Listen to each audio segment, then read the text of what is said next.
여러분 안녕하세요. 최현정의 부동산 경매 TV입니다. 오늘 추천드릴 경매 물건은 서울 화곡동 모아타운 후보진의 다세대 주택입니다. 지난번 유튜브 방송 때 추천드린 물건인데 현재 매각 조건이 변경이 되어 오늘 방송으로 다시 올려드립니다.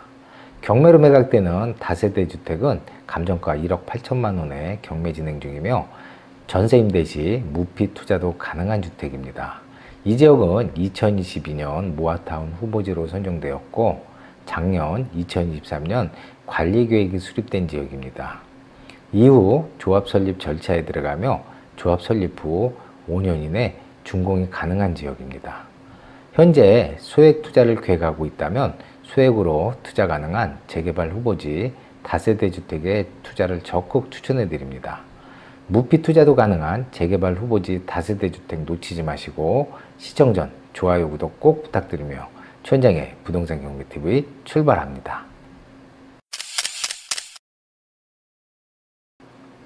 경매 사건 번호 202-107-620 3번 경매 물건입니다.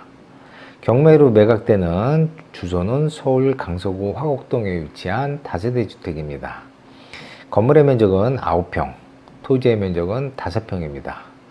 감정가 2억 3,700만 원에 감정평가됐고 현재 최저가 감정평가액 80%인 1억 8,960만 원의 경매 진행 중입니다. 입찰일은 2024년 5월 16일 서울 남부법원에서 10시에 진행될 예정에 있습니다. 감정평가 요약을 보면 2018년 11월 준공된 건물로 약 6년차 건물이지만 현장에 가서 직접 보시면 관리가 잘 된 상태 좋은 건물입니다. 경매로 매각되는 층은 총 6층 중 4층이고 대법원 공고 기본 내역을 보시면 신청 채권자 및 주택 임차권 승계인 주택도시보증공사는 매수인에 대한 대항력 포기, 우선 변제권만 행사, 임차권 등기 말소에 동의한다는 확약서가 제출됐습니다. 이는 임차권 승계받은 주택도시보증공사에서 새로운 낙찰자한테 보증금을 전액 일부를 반환받지 못해도 보증금 반환 청구권을 행사하지 않겠다는 얘기입니다. 즉 승계받은 임차권을 배당만 받고 더 이상 새로운 낙찰자한테 반환 청구권을 행사하지 않고 임차권 등기를 조건 없이 말소하겠다는 얘기입니다. 집합 건물 등기부등본을 보면 2021년 4월 13일 압류 등기가 말소 기준으로 말소 기준 등기 포함해서 이 이후에 등기된 모든 권리는 다 말소가 됩니다. 압류 등기 이전에 2021년 3월 22일 임차권 등기가 되어 있지만 주택도시보증공사에서 매수인에 대한 대항력 포기, 우선 변제권만 행사하고 임차권 등기 말소에 대한 확약서를 제출했기 때문에 이전에 등기가 되어도 인수하지 않는 것으로 보시면 됩니다. 지금 보시고 계시는 사진은 경매로 매각되는 다세대 주택의 사진입니다.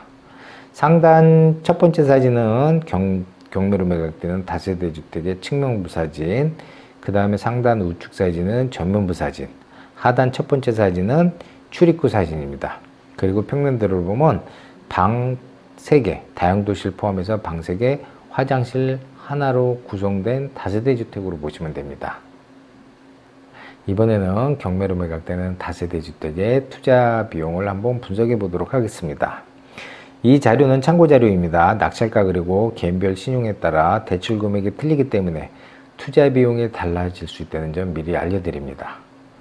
입찰가는 1억 8,960만 원의 입찰가를 산정했고 이 주택의 공시가는 1억 7,300만 원입니다.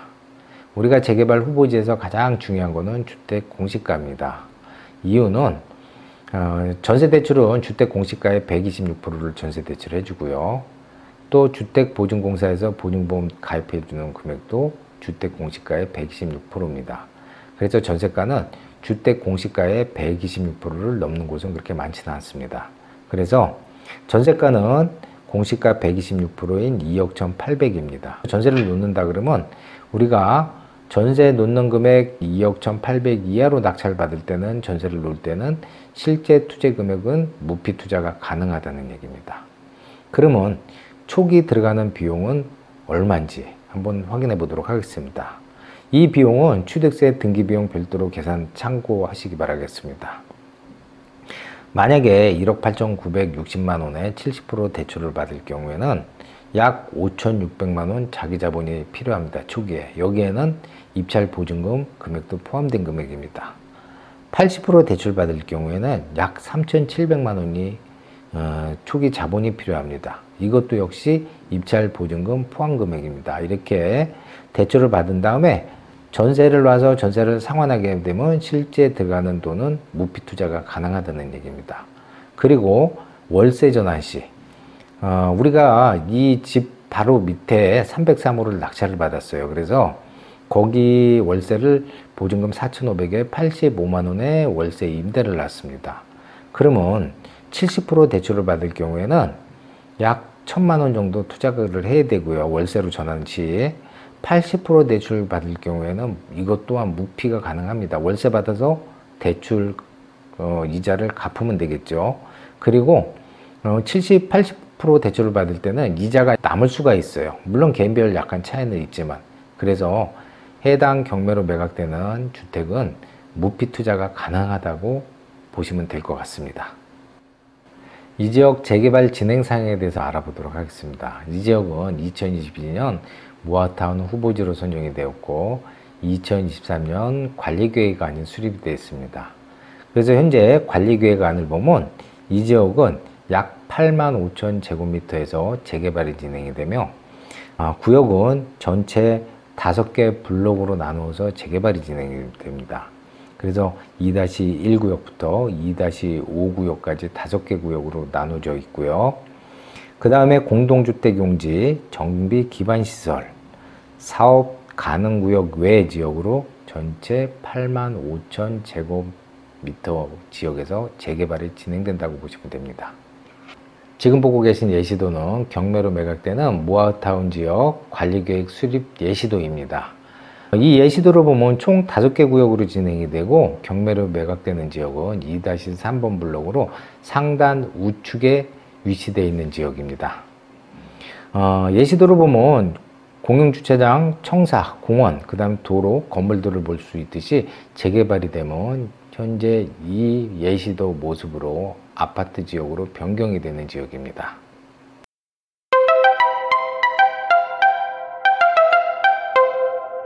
여러분, 재개발 후보지 빌라를 사야 되는 이유는 과연 무엇일까요?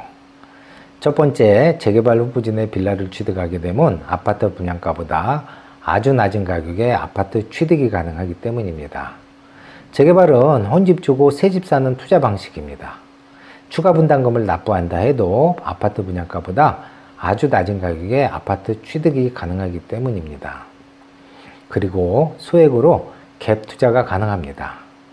내년부터 금리가 안정되면 서울 전세가는 더욱더 상승할 것이고 이로 인해 2년 후 투자 자금이 회수될 수 있습니다.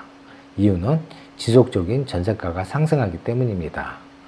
그리고 재개발은 단계별 진행될수록 가격이 상승됩니다. 재개발이 본격적인 궤도 진입 시 프리미엄이 형성되고 이로 인해 매매 시 수익이 발생합니다. 마지막으로 서울 다세대 빌라의 가격은 지속적으로 상승할 것으로 판단이 됩니다. 이유는 공급량 부족입니다. 지금 아파트보다 공급 안 되는 것은 다세대 빌라입니다. 서울은 2023년부터 공급이 축소되었고 인허가 물량도 반으로 줄었습니다. 매년 서울 주택 공급량은 4만에서 5만 가구가 공급이 되었었는데 2023년 공급량이 줄었고 이는 일시적인 현상이 아닙니다.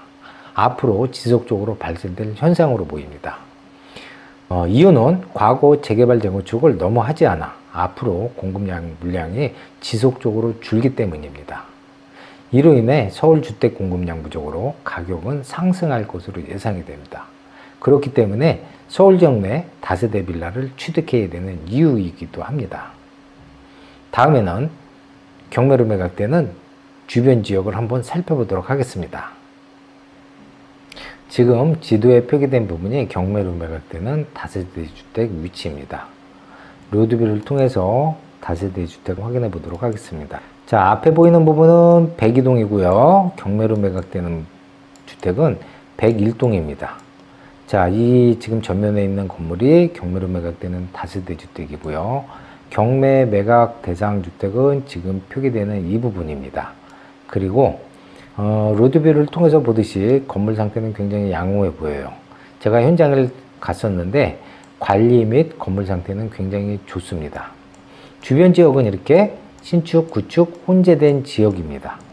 자, 이번에는 지도를 좀 줄여서 주변 지역을 확인해 보도록 하겠습니다. 자, 경매로 매각되는 지역은 모아타운 후보지로 2022년 후보지 등록이 됐고요. 작년 관리계획이 수립됐습니다. 그래서 가칭 1구역, 여기가 2구역. 그 다음 3구역은 후보지로 선정이 됐는데 관리계획이 아직 수립되지 않았어요. 이유는 지역주택조합이 아직 있기 때문에 관리계획이 수립되지 않았습니다. 그 다음에 이 지역의 가장 큰 장점은 더블 역세권, 5호선과 2호선이 있는 더블 역세권이고, 그 다음에 앞으로 발생할 호재는 서울 경정철 당산선이 예정이 되어 있어요. 그래서 아직은 예타 중이지만 이게 확정이 되면 트리플 역세권으로 변경되는 지역입니다. 그래서 교통은 아주 크게 좋아지는 지역으로 변경이 되는 곳입니다. 이렇게 교통이 좋아지면 부동산 가격에 분명히 영향을 미칠 수밖에 없습니다. 자, 이번에는 카페로 이동해서 당산선에 대해서 한번 확인해 보도록 하겠습니다. 지금 화면에 띄어져 있는 노선은 당산선입니다. 저희 애플 경매학원 카페에 노선들을 지금 현재 올려놓은 겁니다. 이 당산선은 목동선이라고도 얘기를 하고요. 이 당산선은 2호선 당산역을 출발해서 목동, 그 다음에 양천구 신월동을 경유해서 신월 사거리까지 운행되는 서울 경전철 노선입니다. 그래서 이 노선이 개통될 경우 여기 103번 정거장 보이시죠? 그래서 아까 본 우리 재개발 구역이 이 지역입니다. 화곡일동 모아타운 후보지. 그래서 당산선이 개통되면 이 2호선, 5호선 더블 역세권에 당산선까지 들어오면 트리플 역세권 지역으로 변경이 되기 때문에 교통이 현재보다 매우 좋아지는 지역으로 보시면 될 것 같습니다. 오늘 추천드린 다세대 주택의 장점은 소액 투자 가능한 재개발 후보지 지역입니다. 그리고 2호선, 5호선 더블 역세권 지역으로 화곡동 일대에서 교통이 가장 좋은 지역이기도 합니다. 향후 당산선이 확정이 되면 트리플 역세권 지역으로 교통이 매우 좋아집니다. 재개발 투자를 계획한다면 올해를 넘기지 말고 투자를 적극 추천해 드립니다. 작년과 올해 전세 사기 물량으로 도시주택보증공사에서 많은 주택을 경매로 처분했습니다. 올해까지 처분하면 더 이상 재개발 후보지의 경매 물건은 많지 않을 것으로 예상이 됩니다. 물량이 줄면 그만큼 가격 상승으로 이어지기 때문에 2023년 넘기지 말고 투자를 적극 추천해 드립니다. 애플 경매학원은 다양한 투자 물건을 추천해 드리고 있습니다. 교육과 투자 계획이 있으시면 애플 경매학원에서 출발하시기 바라겠습니다. 오늘 내용이 좋으면 좋아요, 구독 꼭 부탁드리며 최현장의 부동산 경매 TV 여기서 마치도록 하겠습니다. 감사합니다.